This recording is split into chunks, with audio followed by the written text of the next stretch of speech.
안녕하세요. 저는 경기에 살고 있는 30대 여자입니다. 지금부터 제가 들려드릴 이야기는 파란만장하고 우여곡절 끝에 아이와 함께 오순도순 살고 있는 저의 실제 이야기입니다.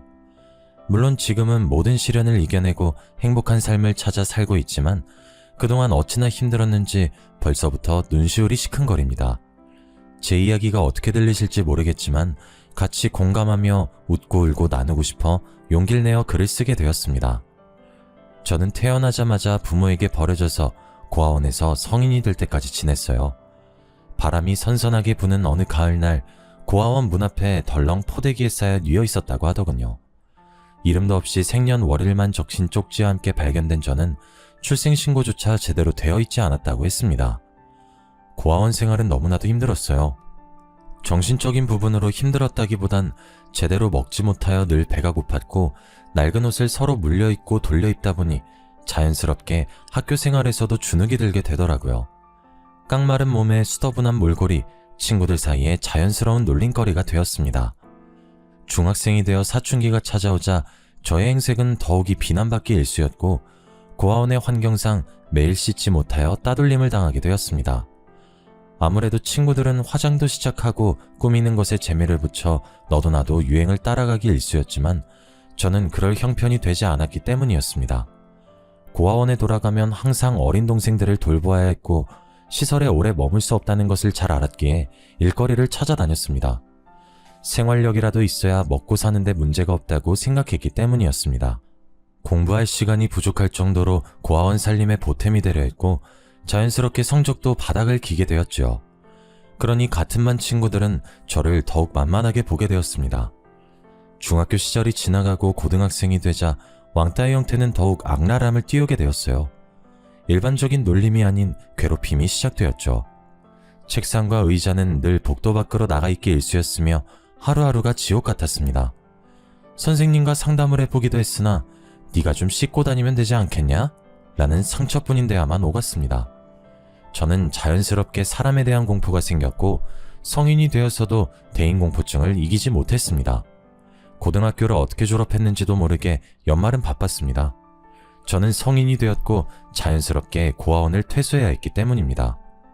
고등학교 졸업식은 상상도 하지 못했고 저는 바로 취업이 가능한 일자리를 찾았습니다. 하지만 대인공포증이라는 게 얼마나 무서운 일이던지 사람을 마주하는 일은 문득 찾아오는 호흡곤란과 식은땀, 경련 때문에 오래 일을 할 수 없었습니다. 저는 여러 아르바이트를 했지만 채 한 달을 채우지 못하고 그만둔 일자리들도 수두룩했습니다. 결국 사람의 얼굴을 마주하지 않아도 되는 일을 찾다 보니 콜센터에 취업을 시도했습니다. 콜센터는 통화로만 상담이 이루어지기 때문에 꽤 큰 오픈마켓 회사였으나 취직이 바로 가능했고 업무로 투입되었습니다.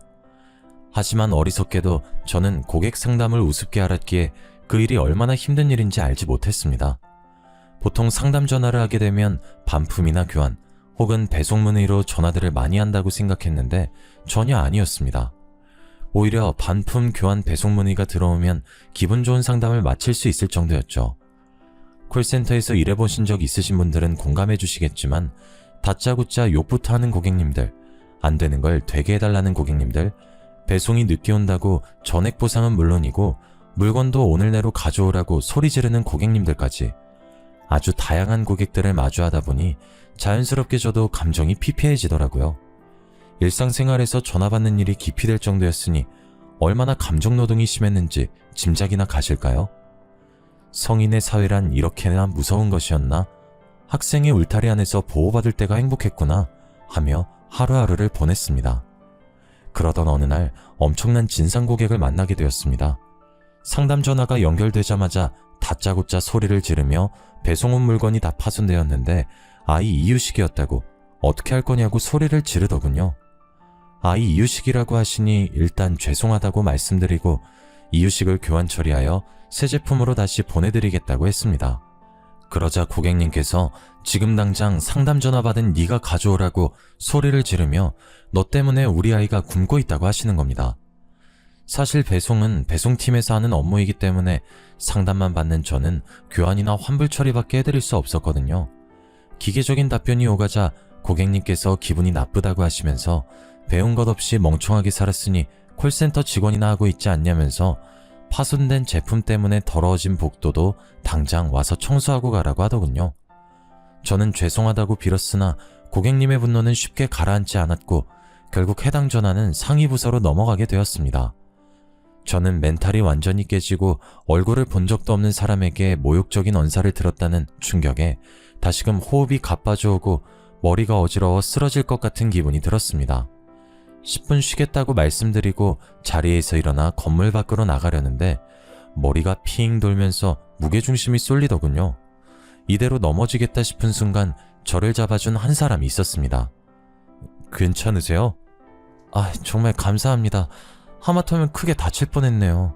괜찮아요. 저를 걱정스럽게 바라보는 눈빛에 슬쩍 볼이 붉어졌습니다. 어디 다친 것도 아니고 다치기 전에 붙잡아주기까지 했는데 처음 보는 사람이 이렇게 나의 안위를 걱정해주다니. 방금 전 통화에서 받은 상처가 조금 옅어지는 기분이 들었습니다. 마침 음료수가 하나 있다며 저에게 캔 음료 하나를 건네준 그 사람과 건물 앞에서 잠시 이야기를 나누었습니다. 기훈 씨는 옆 팀에서 근무하고 있는 상담원이라고 하였어요. 워낙 대인공포증이 심했던지라 다른 팀원들과 인사도 제대로 나누어 본 적 없었던 저는 기훈 씨를 처음 봤는데도 기훈 씨는 이미 저를 알고 있었다고 하더군요. 나이도 워낙 어린데다가 일도 꼼꼼하게 처리하는 것 같아서 우리 팀으로 왔으면 좋겠다 하고 생각했다고 하면서요.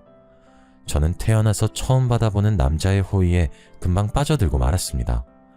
서로 전화번호를 교환하고 퇴근 후 한잔하자는 약속까지 금세 잡았죠. 내일 눈인사를 주고받으며 퇴근 후에 가볍게 산책을 시작으로 술 약속까지 시간을 보냈습니다. 자연스럽게 기훈 씨와 손을 잡기 시작했고 헤어짐이 아쉬워 함께 밤을 지내기도 했습니다. 그렇게 자연스럽게 연인 사이가 되었어요. 남자친구라는 존재는 생각보다 저에게 매우 큰 존재였습니다. 세상이 달라 보이고 아침에 일어나 출근하는 길이 너무나도 새로웠습니다. 콜센터 진상을 만나도 기분 좋게 웃어넘길 수 있게 해준 존재가 바로 기훈 씨였습니다. 집에 가는 게 아쉬워서 기훈 씨와 함께 저의 작은 월세방에서 지내기 시작했습니다. 아침에 눈을 뜨면 자고 있는 기훈 씨가 보였고 출근 전 아침밥을 차려주는 게 그렇게 행복한 일인지 몰랐습니다. 그 사람이 일주일에 두세 번 집에 갈 땐 아쉬워 밤에 잠을 이루지 못할 때도 많았습니다. 이 사람과 함께라면 평생을 맡길 수 있겠다 싶을 정도로 저를 아껴주고 사랑해 주었죠.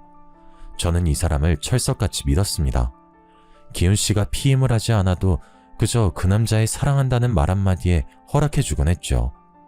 그렇게 같이 지낸 지 2달이 채 되지 않은 시간이 흘렀을 때 저의 몸에서 이상 신호를 보내더군요. 저는 모든 게 처음이라 그게 무슨 증상인지 몰랐습니다. 약간의 미열과 어지러움, 울렁거림. 저는 감기인 줄 알고 감기약을 먹으며 버티기도 했죠. 그러다 문득 깨달았습니다. 제가 몇 달째 생리가 없다는 사실을요. 사춘기 시절 제대로 먹지 못한 탓에 생리불순이 조금 있긴 했지만 이렇게 3, 4개월 동안 생리가 끊어진 적은 없었습니다. 그러고 보니 아랫배가 조금 튀어나온 것 같았고 배꼽 밑으로 길게 선이 올라오는 것이 보였습니다. 저는 놀라서 회사를 조퇴하고 회사 근처에 있는 가장 가까운 산부인과로 달려갔습니다. 임신 테스트기를 해보셨냐는 말에 아니요, 안 해봤는데 임신 같아서요 라고 말을 하고 초조하게 제 이름이 불려지길 기다렸습니다. 피를 뽑고 꽤 오랜 시간 기다리니 진료실에서 제 이름을 부르더군요. 의사 선생님께서 저를 빤히 쳐다보면서 말했습니다. 아직 나이도 어린데 결혼은 아직 안 했죠? 라고요. 저는 고개를 끄덕였습니다. 의사 선생님께서 작은 숨을 포옥 뱉으시고는 계획이 있었던 임신이냐고 묻길래 저는 고개를 푹 숙였습니다. 왠지 축복받지 못한 생명을 품은 기분이 들었기 때문입니다. 저는 임신 5개월 후기에 접어든 중기 임산부였습니다. 정말 둔했던 탓에 그리고 워낙 말랐던 탓에 배가 나온 것도 두드러지지 않았고 병원에서도 아기가 주수에 비해 매우 작다고 했습니다. 이미 주수가 24주에 가까워지고 있어 중절수술도 힘들다고 했습니다. 나이가 고작 20살밖에 되지 않았기 때문에 불법으로 시행하는 곳을 가면 수술을 할 수 있을지 모른다고 했지만 이 정도 주수가 되었으면 출산이나 다름없다고 했습니다. 아이 아빠는 알고 있느냐 물으시길래 고개를 절레절레 저었습니다. 일단 상의하고 오는 게 맞는 것 같다고 하시며 저에게 수술을 하려면 지방에 있는 병원을 찾아가야 된다고 하셨어요. 저는 일단 의사 선생님의 말씀대로 그날 저녁 기훈 씨가 집으로 돌아왔을 때 말을 했습니다. 기훈 씨, 나 할 말이 있는데 오늘 조퇴하고 병원에 갔다더니 몸은 괜찮아? 어디 아픈 거야? 쉬어야 하지 않겠어? 나 사실 임신했대요. 이거 우리 애기 초음파 사진이야. 벌써 23주나 됐다네? 임신을 했다고? 기훈 씨의 표정이 오묘하게 바뀌는 것을 보고 저는 일이 단단히 틀어졌다는 생각이 들었습니다. 사귀는 동안 단 한 번도 보지 못했던 화를 꾹 참는 듯한 차가운 얼굴을 보았거든요. 임신한 게 무슨 잘못인가 싶어 기훈 씨의 눈치를 봤지만 그 다음 그가 뱉은 말은 충격적이었습니다. 내 아이가 맞아? 확실해? 뭔가 착각한 거 아니야? 그게 무슨 소리야. 그럼 기훈 씨 말고 또 누가 있어요? 지금 나를 의심하는 거예요? 당연히 난 당신이 피임을 하고 있다고 생각했어. 피임을 안 한 건 나 혼자만이 아니라 기훈 씨도. 당연히 남자는 피임하는 게 번거롭지. 당신이 알아서 잘 챙겼어야 하는 부분 아니야? 그럼 우리 아이는 어떻게 하라는 소리예요? 지금 지우라는 뜻인 거야? 당연히 지워야지. 누구 발목을 잡으려고. 내가 당신이랑 결혼이라도 할 줄 알았어? 저는 정말 한 대 얻어맞은 듯한 충격이 휩싸였습니다. 물리적인 폭력만 없었지 이미 마음도 몸도 만신창이었죠. 그는 저에게 욕을 뱉기도 했고 식탁 의자를 발로 차기도 했습니다. 당장 지우러 가. 나 내년에 결혼할 여자 따로 있어. 다른 여자가 있다니 그건 또 무슨 소리예요? 나 지금 기훈 씨가 하는 말이 무슨 말인지 이해가 안 돼요. 설마 당신 바보야? 멍청한 당신은 그냥 심심풀이 땅콩이었단 소리야. 당신이 아이 지우지 않는다면 난 당신에게 돈 한 푼도 쥐어줄 수 없으니까 알아서 해. 그리고 두 번 다신 연락도 하지 말고. 진료 받는데 이미 주소를 넘겨서 애를 지울 수 없다고 했다고요. 그건 당신 사정이지. 출산을 해서 애를 버리든 아니면 어떻게든 낙태를 해. 회사도 그만둘 거니까 그런 줄 알아. 그렇게 문을 박차고 나간 기훈 씨는 정말 두 번 다신 그 문 안으로 들어오지 않았습니다. 저는 며칠 휴가를 내고 낙태를 할 수 있는 병원을 찾아다녔으나 이미 아이가 너무 커버렸고 낙태를 하기엔 위험이 크다고 거절만 당했지요. 며칠을 쉬고 돌아간 회사에 기훈 씨는 없었습니다. 전화도 받지 않더군요. 문자도 수백 통 남겨보고 전화도 걸어보았지만 일주일 후 그 번호는 없는 번호란 메시지가 뜰 뿐이었습니다. 임신 사실을 안 후 배가 티나게 불러오고 살도 꽤 붓기 시작했습니다. 저는 어쩔 수 없이 회사에 사표를 내고 월세방을 정리한 후 얼마 없는 돈으로 미혼모 센터에 입소하게 되었습니다. 생각보다 저만큼 힘들게 임신을 하고 출산을 강행하는 여성분들이 많더군요. 저는 그곳에서 마음의 안정을 찾기 위해 노력했습니다. 그렇게 아이는 40주를 꼬박 채운 어느 날 우렁찬 울음소리와 함께 태어났어요. 제가 버려졌듯 아이를 두고 나쁜 생각도 여러 번 했지만 작고 소중한 아이가 살겠다고 우는 모습을 보니 차마 발걸음이 떨어지지 않더군요. 저는 그렇게 아이를 키우겠다고 결심했고 몸조리도 제대로 하지 못한 채 일자리를 찾아 나섰습니다. 그래도 나라의 복지가 참 좋다 싶었던 게 출산했다고 출산지원금과 양육수당이라는 게 지원되더라고요. 그리고 미혼모라는 이유로 어린이집 대기도 1순위로 선정되기도 하고요. 정말 운이 좋게도 아이가 8개월이 지났을 무렵 미혼모 시설 퇴소와 함께 어린이집에 자리가 나서 아이를 보낼 수 있게 되었습니다. 어린이집에 종일 아이를 맡기고 저는 일단 닥치는 대로 자빌부터 시작했습니다. 처음에는 상가 근처에서 음식을 배달하는 일부터 시작했습니다. 상가 특성상 점심시간에 백반을 배달시켜 먹는 경우가 많았고 저는 설거지를 하면서 배달 일도 함께하여 시급도 꽤 많이 받을 수 있었습니다. 그렇게 푼돈을 한두 푼 모으면서 눈여겨본 옷들을 하나둘 사모으기 시작했습니다. 처음에는 도매로 떼어온 옷들을 중고물품 파는 곳에 한두 개씩 팔기 시작했는데 반응이 꽤 괜찮더라고요. 그래서 SNS를 이용한 옷 장사를 시작했습니다. 판매 건수가 처음에는 한두 건으로 시작해서 10건, 20건, 100건이 넘어가자 세금 문제도 걸리고 현금 영수증을 요구하는 사람들이 늘어나 저는 본격적으로 창업 준비를 시작했습니다. 아직 20대 초반인 나이라 힘도 팔팔했고 의욕도 넘쳤습니다. 쇼핑몰을 창업하기까지 꽤 큰 돈이 들어갔지만 아이와 살고 있는 반지하 월세방을 창고처럼 이용하며 물품을 팔기 시작했습니다. 그래도 그동안 어깨너머로 보았던 옷들이 큰 도움이 되더군요. 역시 꾸준함과 성실함은 배신하지 않는 걸까요? 2년 정도 지나니 저는 정말 잘 나가는 쇼핑몰 사장님이 되어 있더라고요. 반지하 월세방, 그 쿰쿰한 곳에서 옷을 쌓아두고 시작했던 저는 커다란 창으로 햇살이 비추는 아파트 고층으로 이사를 하였고 저희 사무실 또한 따로 크게 자리를 잡았습니다. 이제 더 이상 옷이 습기를 먹을까 냄새가 나지 않을까 하는 고민은 하지 않게 되었습니다. 직원도 없이 혼자 발품부터 배송까지 전부 도맡아 했던 제가 디자인팀, 배송팀, 관리팀, 직원을 여럿 두고 일하는 사장님이 되었습니다. 그러던 어느 날 저의 성공 일기를 취재하고 싶다는 여성 잡지 에디터님의 요청이 있었고 저는 기꺼이 그 인터뷰에 응했습니다. 저의 과거부터 성공하기까지 상세하게 나열하진 않았지만 큼지막한 사건들이 잡지에 실렸고 저의 단단함을 보고 응원해주신 분들로 인해 쇼핑몰은 더욱 잘되기 시작했죠. 그렇게 가난하고 힘들었던 제가, 대인기피증의 왕따였던 제가 이제는 그 모습을 다 벗어던지게 된 겁니다. 문제는 제 인터뷰를 본 기훈 씨에게 연락이 오기 시작했다는 겁니다. 오랜 시간 만났다는 그 여자친구와 결혼을 했으나 결국은 이혼을 하게 되었고 그동안 저를 그리워했다. 심지어 그렇게 지우라고 난리치던 아이까지 보고 싶다고 하는 겁니다. 저는 딱 잘라 거절했습니다만 친자가 일치할 경우 자신에게도 친권이라는 게 있다고 하면서 아이를 데리고 가겠다고 협박을 하였습니다. 저는 친자 검사에 동의하지 않았지만 법적으로 제재할 수 있는 부분이 아니기에 어쩔 수 없이 친자 검사를 시행하게 되었고 아니나 다를까 기훈 씨의 친자 일치로 결과지를 받아보게 되었습니다. 기훈 씨는 더욱 비열하게 아이를 내놓아라, 여태 너랑 살았으니 이제 나랑 살아야겠다 하며 뻔뻔하게 양육비를 지급하라 하였습니다. 저는 기훈 씨 없이 아이를 낳고 몇 년 동안 혼자 전전긍긍하여 아이를 키웠는데 그간의 보상 하나 받지 못하고 친자가 일치한다는 이유로 이런 요구를 하는 것은 말도 안 된다 하였지만 기훈 씨는 콧방귀를 끼며 친권소송을 걸겠다고 하더군요. 어디 할 테면 해보라고 했습니다. 저는 당당했으니까요.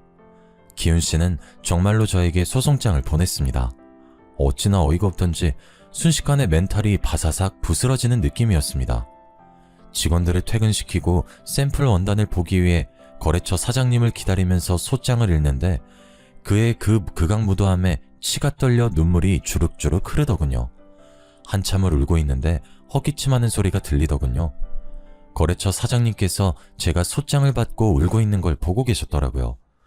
무슨 일 있으시냐고 물어보시는데 저도 모르게 오열하고 말았습니다. 제가 혼자 감당해내기엔 너무나도 큰일이었고 그럴 리 없겠지만 혹여라도 아이를 빼앗기면 저는 어떻게 살아야 하나 막막했기 때문입니다. 소장을 슬쩍 본 사장님께서 이런 일은 더 강단 있게 나가야 한다고 하시면서 잘하는 변호사가 있으니 도움을 좀 받아보는 게 어떻겠냐고 먼저 손을 내밀어 주셨습니다. 원단 샘플을 한가득 가지고 오셨지만 지금 이게 중요한 게 아니라고 하시며 제 손을 끌고 변호사님을 찾아갔습니다. 제 사정을 전부 들으신 변호사님은 이런 사건은 무조건 제가 이기게 되어 있다고 하시며 걱정하지 말라고 하셨습니다. 마음을 편안하게 먹고 협박받은 내용의 증거가 필요하니 문자나 통화 녹음이 있으면 전부 저장해두고 전달해달라고 하셨습니다. 법에 대한 지식이 방대한 사람이 직접 걱정 말라 위로를 해주니 더할 나위 없이 든든해지더군요.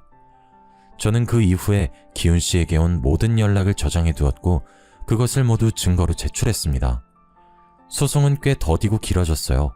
저는 몇 번이고 포기하고 싶었지만 그럴 때마다 거래처 사장님께서 용기를 주셨습니다. 이런 일로 무너지면 아이도 뺏기고 일도 손 놓게 된다고 하시며 여기서 꼭 버텨야 한다고 하셨습니다. 제가 혹여나 나쁜 생각을 가지기라도 할까봐 만사 제쳐두고 제 옆에서 저를 묵묵히 지켜봐 주시더라고요. 사장님은 저보다 나이가 꽤 많았지만 그 부분이 더 의지되기도 했습니다. 어린 저와 다르게 세상의 이치를 많이 알고 계신 것 같았거든요. 제가 우울해할 때마다 맛집을 찾아서 데려가 주기도 하고 사무실 안에만 콕 틀어박혀 있을 땐 바람 쐬자며 드라이브도 시켜주시고 우린 그렇게 오랜 시간을 함께 했습니다. 소송이 1년쯤 안 되었을 때 마무리가 되었는데 그때까지 매일 저에게 안부를 묻고 저를 기다려준 사장님께 저도 모르게 마음이 쏟아지더라고요. 당연히 소송은 승소하였습니다. 친권과 양육권 모두 제가 가져올 수 있게 되었고 친부인 기훈 씨는 저에게 양육비를 지불하라는 판결을 받았죠.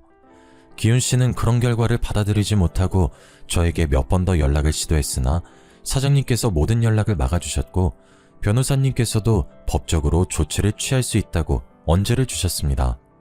기훈 씨는 예상치 못한 반격에 양육비는커녕 1원 한 푼 주지 않고 그대로 연락을 끊고 잠수를 타더라고요. 제가 저런 찌질한 사람을 사랑했었다니, 나의 하나뿐인 소중한 아이의 친부라니 진절머리가 나더라고요. 또 한 번 시련을 이겨낸 저는 정말 돌멩이처럼 단단한 사람이 되었다고 생각했습니다. 그 일이 일어나기 전까지 말이죠. 저는 사장님과 진지한 만남을 가졌습니다. 저희 아이와도 잘 놀아주고 정말 애정을 듬뿍 담아 대하는 것이 느껴졌기 때문입니다. 지나칠 만큼 과분한 사랑에 가끔 이질감이 느껴지기도 했습니다만 워낙 나이 차이가 있는지라 그 나이의 감성을 제가 따라가지 못한다고 생각했죠. 어느덧 아이가 7살이 되고 저에게 가끔 "난 왜 아빠가 없어요?" 하고 물을 때마다 꼭 죄인이 된 기분이 들었습니다. 이 사실을 사장님도 알고 있었어요. 저는 아이에게 얼머부리기 바빴지만 사장님은 조금 달랐나 봅니다. 저에게 청혼을 하더군요. 오브 다이아 반지를 내밀며 저에게 결혼해줬으면 좋겠다고 하는데 그 반지가 제 손에 꼭 맞아서 들어가더군요. 처음 받아보는 반지에 눈물이 왈칵 쏟아졌습니다. 직원들에게도 꽤나 축하를 받았어요. 그렇게 결혼합시다 라는 말과 함께 결혼 준비가 시작되었습니다. 처음 하는 결혼식이다 보니 준비할 게 한두 가지가 아니더군요. 얼른 시댁 어르신께 인사를 드리는 게 먼저여서 잔뜩 긴장을 한 채 인사를 드리러 갔습니다. 아니나 다를까 과묵하신 시부는 눈빛에서 저를 탐탁지 않아 하는 것이 느껴졌고 시모는 대놓고 말씀하시더군요. "아무래도 우리 아들은 초혼인데 너네 딸린 여자다 보니 썩 반갑진 않구나." 저도 제가 우민 씨와 꼭 맞는 사람이라고 말씀드릴 순 없지만 누구보다 내주 열심히 하면서 잘 살겠습니다. 그래도 돈은 좀 있다고 하니 구색은 제대로 맞춰줬으면 좋겠는데 그 정도는 내가 바래도 되겠지? 제가 어떤 걸 준비하면 될까요? 예단 말씀하시는 거죠? 네가 거하다 보니까 아는 게 없을 것 같아서 내가 미리 준비해놨다. 지민아, 그 목록 적은 종이 좀 들고 오렴. 그래, 예비 올게. 이건 엄마가 적은 목록이고 내가 원하는 건 따로 톡으로 보내놓을게. 시댁의 말투나 행동에 너무나도 상처를 받았지만 제가 미혼모의 입장으로 살아왔던지라 대꾸할 말이 없더군요. 처음부터 이런 상황을 인지하지 못했던 부분도 아니었기에 꾹 참고 넘어갔습니다. 시댁에서 받아온 예단 목록을 집에 와서 펼쳐보니 가관이었습니다. 각종 브랜드의 TV, 냉장고, 김치냉장고 물론이며 소파에 침대에 홈시어터, 시부의 골프채 목록까지 다양하게 적혀있더라고요. 시모의 명품 가방, 모피까지 적혀있는 목록만 다 합쳐도 수천을 쏟아부어야 가능하겠더라고요. 우민 씨를 붙잡고 이 목록은 과하다, 여기서 정말 필요한 것 몇 가지만 체크해달라 요구했지만 우민 씨도 남처하단 입장이었습니다. 네가 어리긴 하지만 그래도 아이도 있고 돈도 있고 하니까 이번만큼은 우리 부모님 욕을 따라줄 순 없을까? 이건 너무 과해요, 사장님. 사장님께서 지난번에 TV도 새로 샀다고 안 하셨어요? 그땐 55인치 TV를 샀는데 우리 부모님께서 큰 TV를 원하시나봐. 75인치 정도면 적당할 것 같아. 있는 살림이 있는데 이 모든 걸 새로 산다니 좀 부담되긴 하네요. 지금 우리 집에 있는 걸 가져오면 되지. 부모님 댁에 새 거 해드리고. 우리 신혼집에 시댁 물건을 갖다 놓자고요? 예단을 줄이고 우리 집에 새 거를 둬야 맞지 않을까요? 어차피 신혼집도 지금 네 집에서 시작할 건데 굳이 우리가 뭘 살 게 있을까? 나 몸만 가면 되잖아. 저는 정말 뭐가 맞는 건지 헷갈리기 시작했습니다. 무난한 결혼 생활을 하려면 부모님께 맞춰야 된다는 말에 수긍이 되지 않았어요. 그동안 혼자 고생하며 이루어낸 모든 것들이 쉽게 빼앗긴 기분도 들었고요. 하지만 사장님의 입장도 있고 저에게 하자 있는 사람이라 이 정도는 충분히 해줘야 한다는 시부모님의 말씀에 저도 모르게 가스라이팅이 되었나 봅니다. 결국 어리석은 저는 그 모든 예단을 들어드리기로 결심했어요. 하지만 예단 목록은 거기서 그치지 않았습니다. 제가 예단을 모두 해드리겠다고 말씀드린 날 신우이에게 톡이 도착했어요. 옳게, 내가 그때 말했던 필요한 목록 보내놓을게. 명품 가방 2개, 명품 구두 3개, 명품 브랜드 정장 2벌, 원피스 1벌, 코트 1벌. 그리고 나 돈이 좀 필요해서 그러니까 1000만 원만 줘. 내가 지금 취업을 좀 해야 할 것 같은데 올케 쇼핑몰 엄청 크더라. 거기에다 한 자리 꽂아주면 좋겠는데. 뭐 일거리 최대한 없는 쪽으로, 월급은 두둑하게. 알지? 원래 가족들은 다 그렇게 꽂아주고 하는 거야. 기다릴게. 저는 톡을 받고 경악을 금치 못했습니다. 명품 가방, 구두, 의류에 현금 1,000만 원이라니. 저도 손이 떨려 사지 못한 것들입니다. 너무나도 당당하게 요구하기에 저도 당연하게 거절하였습니다. 지금 말씀하신 부분은 너무 과한 것 같아요. 이미 어머님 예단 목록으로도 충분하다고 생각됩니다. 말씀하신 명품 가방이나 의류들은 저도 비싸서 구매하지 못한 것들이에요. 그리고 쇼핑몰 일자리는 제가 생각해 보겠습니다. 일거리 최대한 없는 자리는 없지만 노력해 볼게요. 어머, 올케? 올케 내가 무섭지도 않은가 봐? 내가 여기서 어깃장 놓으면 결혼 무르게 될걸? 내가 억 단위를 요구한 것도 아니고 고작 1,000만 원의 가방옷 몇 개잖아. 그거 다 해야 3,000만 원도 안 될 건데. 올케네 쇼핑몰 그 정도는 벌지 않아? 잡지엔 뭐 매출이 몇십억대라고 하던데.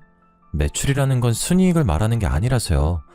직원들 월급에 상품 사입에 관리까지 하려면 남는 게 많진 않아요. 그건 내가 알바 아니니까 내 말 무시하지 말고 꼭 준비해줬으면 좋겠어. 백화점 갈 때 같이 가고. 답장 안 할게. 저도 모르게 한숨을 푹 쉬었습니다.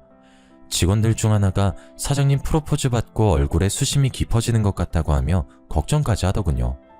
직원들의 사기를 꺾는 것 같아 오히려 미안한 마음이 들었습니다. 다 같이 잘해보자 커피 한 잔씩 돌리고 걱정하지 말라고 당부하며 우민 씨에게 전화를 걸었습니다.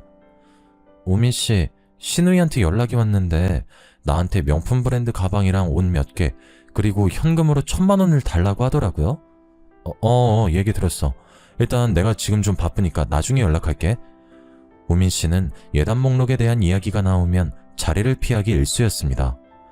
아무래도 가운데서 이러지도 못하고 저러지도 못해 답답하겠죠. 저는 오히려 저런 우유부단한 사람을 더 믿고 의지해야 하나 싶기도 했습니다. 하지만 그 사랑이 뭔지, 저에게 보여주었던 헌신적인 모습을 앞으로도 기대하며 그의 불편함을 위해서라도 예단 목록을 모조리 다 맞춰가야겠다는 결심을 하게 되었습니다. 식장 예약을 마치고 예약금을 걸고 스튜디오 촬영과 드레스 업체를 고른 뒤 시모의 손에 이끌려 예단 품목을 결정하러 백화점에 갔습니다. 항상 최고급만 써왔다고 하시며 각종 브랜드 상품 중에서도 가장 비싸고 가장 잘 나가는 모델들로만 쏙쏙 골라 계약을 하는 모습을 보니 약간 씁쓸함이 남았지만 그래도 하나하나 결제할 때마다 즐거워하시는 걸 보니 또 한편으로는 잘했다 싶기도 했습니다. 진즉 기쁜 마음으로 돈 좀 쓸걸, 괜히 내키지 않아 하다가 오미 씨까지 스트레스 받게 한 것 같아 미안한 마음도 들었습니다. 현재 짐이 있으니 결혼식 끝나고 신혼집에 시댁 물건들 옮기고 시댁으로 새 가구 가전을 배송받기로 예약까지 다 걸어뒀습니다. 신우이는 백화점 갈 때 자기 물건도 같이 샀으면 얼마나 좋았겠냐고 투정 부렸지만 시댁 예단 물품으로도 너무 힘들었기에 다음을 기약하였습니다. 하나하나 잘 풀려가고 있다고 생각이 들었지만 진짜 복병이 시작되었습니다. 쇼핑몰에 한 자리 달라던 신우이가 하루도 빠짐없이 사무실에 출근을 했기 때문이죠. 사무실 주소도 알려주지 않았는데 어떻게 검색을 해서 찾아온 건지 우민 씨를 추궁했지만 우민 씨도 알려준 적 없다고 선을 그었습니다. 진실은 아무도 알 수 없지만요. 제가 외근을 나가는 동안에도 사무실에 죽치고 앉아서 허구한 날 통화에 직원들에게 사사건건 시비를 걸어댔습니다. 하루는 일하고 있는 디자인팀 직원에게 커피 심부름을 시키질 않나, 또 하루는 창고 재고 관리를 하는 직원에게 창고에 먼지가 많다며 청소는 언제 하는 거냐고, 먼지가 많으면 목이 아프니까 빨리 청소하라고 되도 않는 갑질을 하고 있더라고요. 참다 신우이에게 말도 해봤지만 올케가 물으니까 아랫사람들이 일을 제대로 하지 않은 거야 라며 오히려 저를 나무랐습니다. 백날 말해봐야 속이에 경일 끼다 싶어 저도 좋은 게 좋은 거라고 직원들을 다독여가며 조금만 참아달라고 했습니다. 어느 때와 다름없이 공장의 샘플을 확인하러 다녀오니 왼수 같은 신우이가 어딜 갔는지 보이질 않더라고요. 이제야 숨 좀 돌리겠다 싶어 직원들과 마무리 작업을 하고 샘플을 확인하고 있는데 직원들 얼굴이 영 좋질 않더군요. 무슨 일 있냐고 물어봐도 대답이 없고 재고관리팀 직원 하나는 그만두고 싶다는 의사를 전해왔습니다. 초창기부터 오랜 시간 함께했던 직원들이라 마음이 좋지 않아 사정이 있으면 잠시 휴가를 주겠다고 했으나 더 이상 이곳에서 일하기 힘들다고 눈시울을 붉히더라고요. 알고 보니 신우이가 제가 없는 사이 직원들을 또 잡돌이 했더라고요. 내가 내일 지민 씨에게 잘 말해볼게.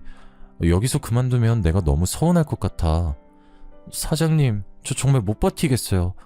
아까도 사진 보정하고 있는데 와서는 저 모델이 시원치 않다면서 자기가 모델하면 어떻겠냐고. 신우이가 나이가 몇인데 그런 소리를 했단 말이야? 네, 그러면서 요즘 다 포토샵으로 만지는 거 아니냐고, 자기가 하면 더 잘할 수 있다고 사장님한테 이야기를 해달라고 어찌나 조르던지. 내가 잘 말할게. 더 이상 사무실 오지 말라고도 할게. 응? 조금만 기다려줘. 이미 여기서 월급 받고 일하는 거라면서 자기한테 대들지 말라고 이제 사장 가족이라고 그러던걸요? 저 못하겠어요, 정말. 저는 정말 머리가 지끈 아팠습니다. 어떻게 일궈낸 회사인데 사이 좋았던 직원들까지도 괴롭다고 할 정도니 우민 씨의 자상함만 아니었어도 집안만 봐서는 언제라도 파혼하고 싶은 심정이었습니다. 퇴근 시간이 다가와서 직원들을 보내고 사무실에 혼자 앉아 장부를 보고 있는데 장부 내용이 약간 이상했습니다. 급히 퇴근길에 나선 격리 직원을 불렀습니다. 다행히 아직 회사 근처라고 돌아오겠다고 했어요. 분명 지난달에 외근비랑 부자재 값이 이게 아니었던 것 같은데? 장부 엑셀 파일 좀 볼 수 있어? 사장님, 그거 사실은... 왜? 내가 모르는 뭐가 있어? 이거 지금 횡령이야. 알지? 내가 자기 얼마나 믿는지. 내가 장부 기입은 다 자기한테 맡겼었잖아. 저도 잘 알죠. 그런데 제가 수정한 게 아니에요. 사업자 통장도 확인해보니까 일적 금액만큼 인출되어 있던데 어떻게 된 거야? 자기 무슨 일 있어? 일은 제가 있는 게 아니라 그게... 그냥 속 시원하게 말해봐. 우리 둘밖에 없잖아. 그거 사장님 신우이분이 한 짓이에요. 격리 직원의 말은 그랬습니다. 제가 신상품 준비를 위해 요즘 들어 외근이 잦았던 건 사실입니다. 제가 자리를 비운 사이 직원들에게 갑질을 했고 하다못해 격리 직원의 컴퓨터에 앉아 엑셀 파일을 열어보고 있더랍니다. 커피를 사러 잠시 외출한 사이 일어난 일이라 수기장부와 함께 정리를 해보니 금액이 몇십만 원 비어있기에 장부를 왜 수정했냐고 하니 본인이 어차피 다 쓸 돈이라고 돈 받기로 했다면서 사장한테 물어보라고 오히려 큰 소리를 치더랍니다. 그러면서 중간에 오해가 생겨 사장이 파혼이라도 하면 다 네 탓이라고 소리를 지르고 조용히 넘어가길 원하면 앞으로 종종 수정해달라고 했답니다. 그렇게 중간에서 횡령한 돈이 700만 원을 넘기고 있었더라고요. 물론 중간중간 통장 확인과 장부 확인을 하지 않은 저도 문제라면 문제지만 항상 오차 없이 일처리를 했던 격리 직원을 믿고 있었고 신우이가 감히 사업자 통장까지 손댈 거라고는 생각도 못했었기 때문에 몰랐던 겁니다. 혹시라도 제가 파혼이라도 당할까 격리 직원은 속을 끙끙 앓았더군요. 제가 너무 화가 나서 몸을 부르르 떨자 직원이 입을 열었습니다. 사장님, 결혼 꼭 하셔야겠죠? 왜? 이거 말고 다른 일이 있어? 저 정말 한치의 거짓도 없이 사장님께 그대로 사실만 전하는 거예요. 저 의심하지 마세요. 왜 그래? 무슨 일인데? 사실 요즘 사장님 외근 나가실 때마다 그 신우이 분께서 회의실에서 자꾸 전화를 하시더라고요. 누군진 모르겠지만 친구 같기도 하고. 근데 통화 내용이 사장님도 아셔야 할 것 같아서요. 제가 엿들으려고 들은 건 아니었는데요. 뭔데 그래? 그분 말대로라면 남동생이 정말 제대로 호구 하나 물어왔다고 쇼핑몰 명의도 곧 자기 명의로 바꿀 거라고 하시면서 굳이 필요도 없는 가전제품이며 가구며 집 인테리어까지 싹 바꿀 거라고 하셨어요.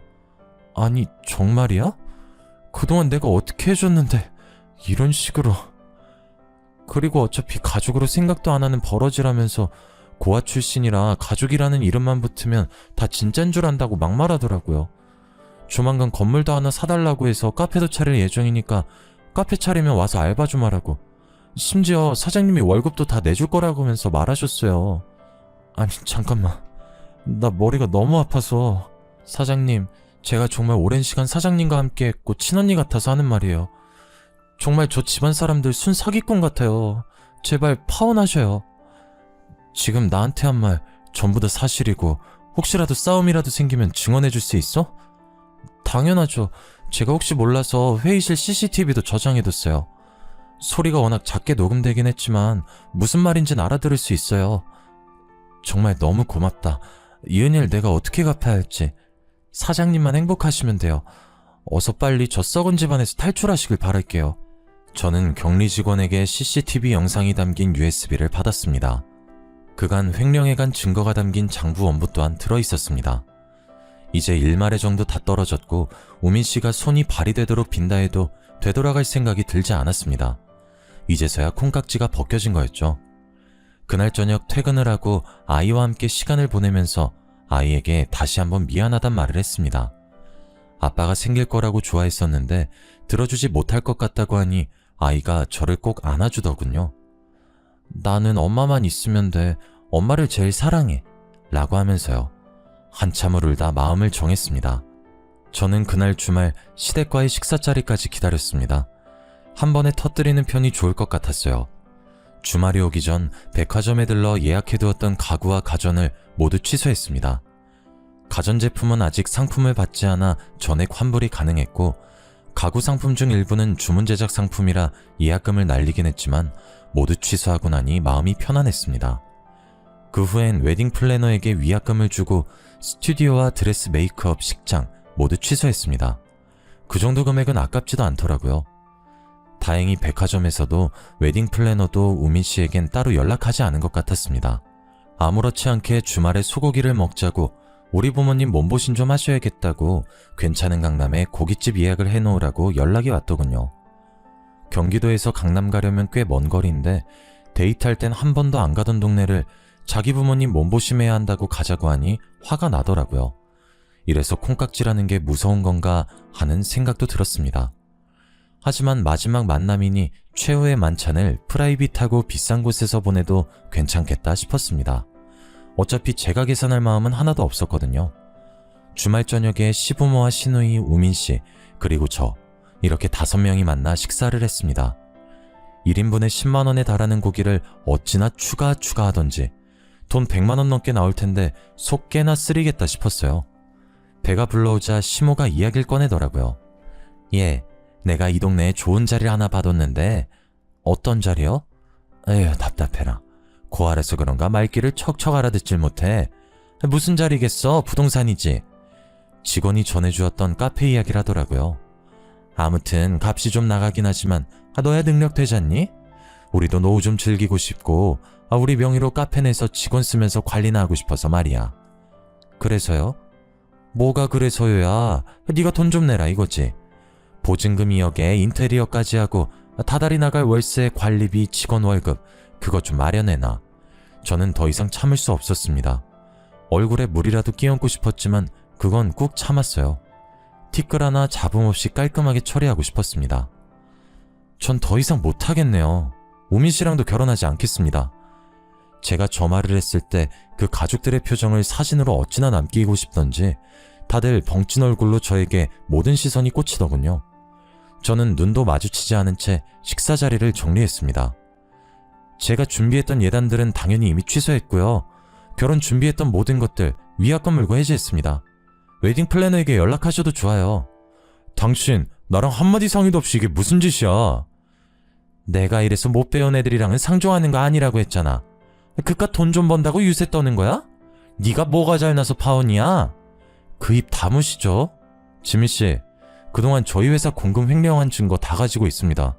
제가 이걸로 소송이라도 걸면 어떻게 배상하시려고요? 뭐라고? 그동안 알차게도 조작하셨던데 저희 유능한 직원이 이중장부로 관리해두고 있어서요. 회의실에서 통한 CCTV 내용도 가지고 있습니다. 야, 너 그거 불법 촬영 아니야? 아무 말이나 막 하지 마시고요. 호구를 물어왔다고요? 쇼핑몰 명의도 바꾸고 카페도 차릴 거라고요? 누구 마음대로요? 시모의 날카로운 시선이 시누이를 향해 가자 시누이가 이를 그르쳤다는 생각이 들었는지 눈꼬리를 확 내리더군요. 그거야 그냥 가족 되는 거니까 그렇게 하면 어떨까 싶어서 한 말이지. 친구랑 통화하면서 뭐 내 생각도 말 못해? 그게 생각만으로 끝나지 않으니까 문제죠. 제가 미혼모라 하자 있다고 고아라서 배운 게 없다고 하셨죠 그동안? 그걸 뭐 또 그렇게 마음에 담아두고 그래? 그냥 주책맞게 한 소리지. 배운 게 없고 하자 있는 사람이라 제 맘대로 하려고요. 더 이상 우미 씨랑 결혼 준비 못하겠고요. 앞으로 저희 사무실에도 찾아오지 마시고요. 혹시라도 저한테 연락한다거나 절 찾아온다거나 하면 경찰에 바로 신고하고 고소 준비할 테니까 그런 줄 아세요. 그 가족들 모두 아무 말도 못하고 우물쭈물해 있는 사이 저는 가방을 들고 일어섰습니다. 제가 파혼하는 마당에 계산까지 해야 할까요? 제가 먹은 건 별로 없지만 잘 먹었습니다. 그렇게 저는 뒤도 돌아보지 않고 그 자리를 박차고 나왔습니다. 속으로 어찌나 통쾌하던지 얼른 집에 가서 아이랑 치킨이나 시켜 먹어야겠다고 생각했습니다. 집에 도착해서 치킨을 주문하고 아이랑 같이 기다리고 있는데 벨이 띵동 울리더군요. 치킨인 줄 알고 문을 열었더니 우민 씨가 있었습니다. 분명 찾아오지 말라고 경고했는데 우민 씨는 이 상황이 도리어 화가 나는지 저에게 다짜고짜 소리를 지르더군요. 저도 지지 않고 맞서 싸웠습니다. 아이 앞에서 할 행동은 아니지만 저도 눈에 보이는 게 없었거든요. 세상 물정 모른 거 걷어줬더니 이게 무슨 짓거리야? 우민 씨가 뭘 모르는 거지. 내가 왜 10살이나 많은 늙은이한테 시집 가면서 재물까지 갖다 바쳐야 돼? 뭐가 어째? 내가 찾아오면 경찰에 신고한다고 했지. 찾아오지 마. 너만 신고하는 게 아니라 니네 누나도 횡령죄로 깜빵살이 시킬 거니까. 알았어? 이게 오냐오냐 하니까 누가 누굴 오냐오냐 해. 당신이나 호구라고 하고 다닌 거, 돈 때문에 나한테 들러붙은 거 이미 다 알고 있어. 사기 결혼으로 모든 위약금부터 스토킹 신고까지 당하고 싶지 않으면 당장 꺼져. 저는 그대로 문을 쾅 닫았습니다. 두어 번 벨을 더 누르는 소리가 들리고 문을 쾅쾅 두드리는 소리까지 났지만 제가 받아주지 않으니 집으로 돌아간 것 같았습니다. 다음날 출근을 하여 직원들에게 그동안 있었던 일에 대해 솔직하게 말하고 진심으로 사과했습니다. 그만두겠다는 직원은 엉엉 울면서 좋지 않은 소식이면서도 너무 좋은 소식이라고, 그 나쁜 인간들 천벌받을 거라고 그러더라고요. 격리 직원은 아침부터 편의점에 가서 혹시 찾아올지도 모르니까 다 같이 소금이나 뿌리자고 소금 한 봉지를 사왔더라고요. 2번 다시 찾아오지 말라고 했으니 그걸 쓸 일은 없을 거다 했는데 점심시간이 지나자 우민 씨와 신우이가 정말 찾아온 게 아니겠어요? 당장 꺼지라고 소리 지르고 직원들은 경찰에 신고하겠다고 엄포를 놓고 대치하는 상황에서 정말로 격리 직원이 소금을 푹 찢어버리더라고요. 신우이와 우민 씨 얼굴에 정면으로 소금을 확 뿌리면서 사기죄랑 횡령죄가 얼마나 무서운 건지 아냐고 당신네들 당장 변호사 알아보라고 했어요. 정말 사이다 한 캔을 원샷한 기분이었습니다. 소금을 탈탈 털어내며 고소당할 게 정말 무서웠는지 모두 묻어주면 2번 다시 찾아오지 않겠다고 약속하더라고요. 변호사 공증이 필요하면 공증까지 받겠다. 대신 CCTV 영상과 장부 기록은 지워달라고 하길래 평생 나타나지 않으면 그 일이 밝혀지지 않을 거다라고 서로 합의했습니다. 그 일이 생긴 뒤로 저는 남자라면 아주 치를 떨었습니다. 그 몇 년 동안은 일에만 매달렸던 것 같아요. 직원들과는 더욱 돈독해졌고 제 나이는 30을 넘겼습니다. 체력적으로 힘이 붙이는 것 같아 배드민턴이라도 쳐볼까 하는 마음에 동네 동호회에 가입을 했고 매일 퇴근하고 오후에 배드민턴을 치곤 했습니다. 동호회에 속한 사람은 대략 30여 명이었는데 알고 보니 동호회 전통이 한 달에 한두 번 주말에 봉사활동을 가는 거였어요. 저는 아이와 시간을 보낼 겸 몇 번 거절했지만 수차례 거절했던 터라 더는 민망해서 안 되겠다 싶어 주말 봉사활동에 참가하겠다고 했습니다. 단톡방으로 봉사활동 주소를 받았는데 어딘가 기억에 있는 주소였습니다. 핸드폰으로 검색해보니 우연의 일치인지 제가 어린 시절을 보냈던 그 보육원 주소였어요.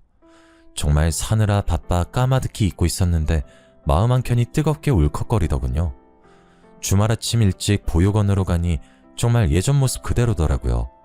낡은 시설에 꾀지지한 아이들의 모습까지도요. 유년 시절을 보내며 힘들었던 기억이 솟구치고 옷을 돌려 입고 제대로 씻지도 못하고 먹지도 못했던 그때가 떠올랐어요. 저는 원장 선생님과 진득한 이야기를 나누었고 그곳을 정기적으로 후원하기로 했습니다. 사춘기가 지난 아이들의 옷도 정기적으로 기부하겠다고 했고요. 적어도 보육원에서 자랐다고 무시받고 멸시받는 일은 더 이상 없었으면 하는 마음에서 시작한 일이었습니다. 이런 제 모습을 지켜보던 동호회 회원님 한 분이 저에게 엄지손가락을 척 올리더라고요. 쉽지 않은 결정이었을 텐데 후원까지 하는 모습이 참 멋지다고요. 저에게 존경이란 단어를 쓰더라고요. 조금 쑥스러웠지만 그분에게 저의 이야기를 해주었습니다. 저는 보육원에서 자랐고 그로 인해 힘든 학창시절과 사춘기를 겪었다고요. 더 이상 저와 같이 마음이 아픈 아이들이 없었으면 하는 마음이 든다고 덧붙였습니다. 그러자 그분도 아주 놀라며 저에게 말하더라고요. 지금 봉사활동을 온 인곳은 아니지만 본인도 보육원 출신이라고, 저의 말에 충분히 공감이 간다고 하며 보육원 출신이란 이유로 무시받았고 결혼도 번번이 무산되었다고 했습니다. 저희는 그때 처음 서로의 눈을 마주보게 되었습니다. 말로 뱉지 않아도 느껴지는 그런 통함이 있었다고나 할까요? 제 이야기가 너무 길었던 것 같아요. 그동안 겪었던 드라마 같은 이야기를 글로 풀어내려니 조금 장황하게 설명되기도 한 것 같네요. 마지막 이야기를 조금 궁금해하실 것 같아 살짝 더 풀어보자면, 그분과 저는 그렇게 한 달에 한 번 꼭 같이 봉사활동을 다녔고 차근차근 서로를 알아가고 이야기를 써내려갔습니다. 아픔을 공감하고 보듬어주고 헌신적으로 사랑을 주고 물질적인 걸 요구하는 사이가 아닌 서로를 둥글게 안아주는 존재로 발전했습니다. 그렇게 취미와 봉사를 함께하는 시간 동안 인간적인 모습을 보았고 끌렸답니다. 저 프로포즈 받았어요, 그분에게. 그래서 곧 결혼합니다. 서로 주고받을 시댁 친정도 없고 나의 아이를 마음으로 품어준 그 사람과 미래를 함께 멋지게 그려보려고 합니다.